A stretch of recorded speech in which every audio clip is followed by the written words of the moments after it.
Hello everyone, তোমাদের সাথে আমি একটা আমার আজকে ফ্লাইটের দুর্ঘটনা মিন্স কিছু একটা শেয়ার করছি। আমি ত্রিপুরা থেকে ফ্লাইটটা আমার ছিল 4:30 নাগাদ।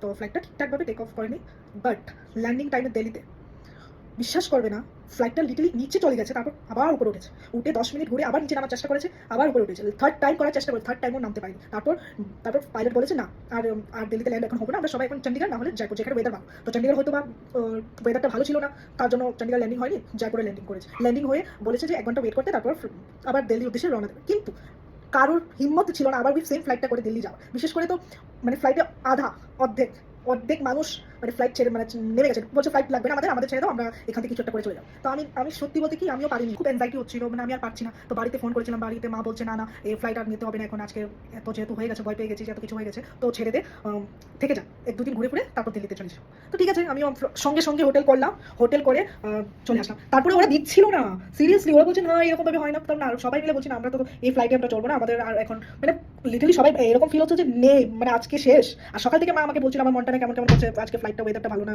কি এরকম ভাবে যাবি, এরকম। তার মাকে বলছে এমন কিছু না, এরকম হতেই থাকে, থোড়া বহুত অ্যাম্বুলেন্স হবে, কোনো ব্যাপার না। বাট সিরিয়াসলি মানে আমার এত মানে আমি কোনো দিন এরকম এক্সপিরিয়েন্স করিনি। আর তোমরা কে এরকম ভাবে এক্সপিরিয়েন্স করেছো আমাকে অবশ্যই জানাবে। সিরিয়াসলি ফ্লাইট ল্যান্ডিং হতে হয়েছে জয়পুরে।